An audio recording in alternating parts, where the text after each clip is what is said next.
সুপ্রভাত বন্ধুরা, আমার ব্লগে সবাইকে স্বাগত। তোমরা সবাই কেমন আছো? আশা করছি সকলেই সুস্থ আছো, ভালো আছো। আমার কিন্তু সকালের যুদ্ধ শুরু। পাপাইকে স্কুল দিয়ে এসে একটু চিয়া সিড ভিজিয়ে রেখেছিলাম, খালি ভুলে যাই রাত্রেবেলা ভেজাতে।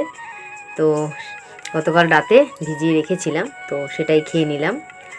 আর এই দিকে তো আগের ব্লগেই তোমরা দেখতে পেয়েছো, ঘরের টুকটাক কাজ শুরু হচ্ছে।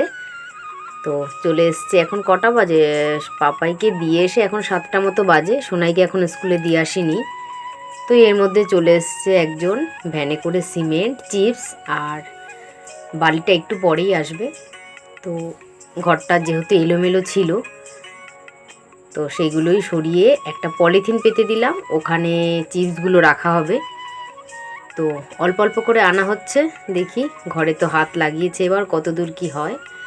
অত তাড়াহুড়োর কিছু নেই, জলে তো আর পড়ে নেই, একটু কষ্টই হচ্ছে এই যা। তো যাই হোক, এই যে চিপস ঢালা হয়ে গেছে। তো ওনাকে টাকা পয়সা দিয়ে পাঠিয়ে দিলাম। তারপর একটু টাইম আছে 10 মিনিটের মতো সোনাইকে দিয়ে আসার আগেই। তো আজ বৃহস্পতিবার যেহেতু, আমি ফটাফট করে বাসনগুলো মেজে নিলাম। আর তারপরে কিন্তু একদম তাড়াহুড়ো আছে, কারণ সোনাইয়ের স্কুলের টাইম হয়ে গেছে। ঝটপট করে ওকে স্কুল দিয়ে বাড়ি চলেও এসেছি। বাড়ি এসে ঢুকতে না ঢুকতেই দেখছি এখানে বালি পড়ে গেছে, মানে বালি ঢালছে সবে। তো আমি বারণ কি করব, তার আগেই ওদের প্ল্যান হয়ে গেছে, সমস্ত রেডি। তো আমি জানতাম না ঠিক যে এখানে বালিটা ফেললে অসুবিধা হবে। তো বড়মশাই এসে খুব একটু বকাবকি করেছে, যে ফোনের মধ্যে এমনভাবে চিৎকার করে বকা দিল, বাড়ি এসে এমন ভান করলো যে কিছুই হয়নি। তো যাই হোক, তারপর ওরা দুজন এসছিল, ওদেরকে পড়িয়ে আমি কিন্তু এবার চলে যাচ্ছি টিউশন পড়াতে। তো দুবারই পড়িয়ে সোনাইকে স্কুল থেকে নিয়ে চলে এসেছি সোজা বাপের বাড়িতে। সোনাইয়ের আজ বিকালে টিউশন নেই, ওর জন্য ওর প্রচণ্ড বায়না যে মা আমি একটু দিদাবাড়ি যাব। তো স্কুল থেকে বাড়ি এসে স্কুল ড্রেস চেঞ্জ করে তারপরে একটা জামা পরে চলে এসছে মায়ের কাছে।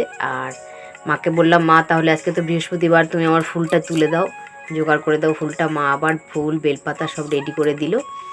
তো বাড়ি চলে এসেছি, এসে দেখছি শাশুড়িমা রান্না করছেন।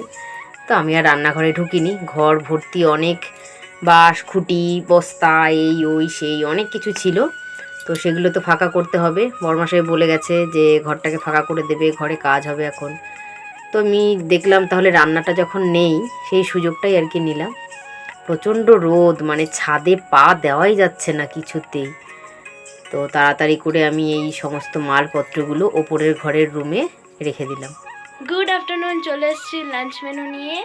আজকে বাড়িতে টাইলসের কাজ হচ্ছে, আর মা হচ্ছে আজকে রান্না করেনি, আজকে ঠাম্মা রান্না করেছে। চলো দেখি ঠাম্মা আজকে কী কী রান্না করে। প্রথমেই আছে ভাত গরম গরম, এটা হচ্ছে কালকের একটা তরকারি, আর এখানে আছে কচু শাক। আচ্ছা, এইখানটাতে আছে আমার যতদূর হচ্ছে ডাল আছে, হ্যাঁ ঠিকই বলেছি, পেঁয়াজের ডাল। আর হচ্ছে কি রান্না করেছে দেখি, আচ্ছা আলু সিদ্ধ, মানে আলু মাখা করেছে। তাহলে আলু মাখা, ডাল, আর এগুলো দিয়েই চলো আছে খেয়ে নিই। শাশুড়িমা যখন রান্না করে তোমরা দেখলে বুঝতেই পারবে, সিলভারের বাসনগুলোতেই রাখে, কেননা সিলভারের বাসন উনি পছন্দ করেন। তো ওই যখন রান্না করে ওই বাসনগুলোতেই রান্না হয়। তো ওদিকে টাইলসের কাজ হচ্ছে, আর পাপাই এই যে স্নান টান হয়ে গেছে, খাওয়া হয়ে গেছে। ওর বাবা কিছু খাতা নিয়ে এসছে, তো কোথা থেকে এনেছে আমি ঠিক বলতে পারবো না। বলছে খাতাগুলো নাকি কেজি দরে এনেছে, মানে আমরা যেমন পিস হিসাবে খাতা কিনি, এটা কেজি হিসাবে এনেছে, সেটাই বলছিল আর কি। আর এখন 6:30 মতো বাজে, আমি যাব ঐশানীকে পড়াতে। তো সোনাই তো মায়ের কাছে আছেই, পাপাইকে এখানে ছেড়ে দিলাম, আর একটু গেলেই আমার বাপের বাড়ি। তো ওকে মায়ের কাছে রেখে দিয়ে ঐশানীকে পড়াতে চলে এসেছি। ও আবার স্কুল থেকে ওর এই দুটো আইসক্রিম বানাতে দিয়েছে, সেটাই বানিয়ে আমাকে দেখাচ্ছিল, খুব সুন্দর হয়েছে। ও কিন্তু এগুলো নিজে হাতে বানিয়েছে, মানে কারো হেল্প ছাড়াই। তো সেটা দেখছিলাম আর কি। তো ওকে পড়িয়ে দুইজনকে মায়ের কাছ থেকে নিয়ে চলে এসেছি। ঘরে কিছু মিষ্টি ছিল, সেটা নিয়ে বসে পড়েছে সোনাই, আর পাপাই তো বই পড়ছিল। এখন ওই 11টা মতো বাজে, দুই মেয়ে তো বাড়িতে ছিলই। ওই 9:30 বাজে তখন মেয়েদের ওই বাড়ি থেকে নিয়ে এসেছি। আর আমার এই যে মুখে জল, চোখ মুখ ধুয়ে এসেছি, এখন ঘুমাবো। মেয়েরা ও বাড়ি থেকেই খেয়ে আসছে মায়ের কাছ থেকে।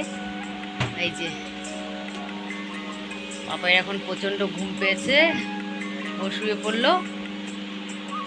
তো সোনাই দেখো ফ্রিজের জলগুলো কেমনভাবে খাচ্ছে। হ্যাঁ, সবাইকে গুড নাইট, আজকের মতো টাটা। কালকে দেখা হবে নতুন কোনো ব্লগে। সবাই ভালো থেকো, সুস্থ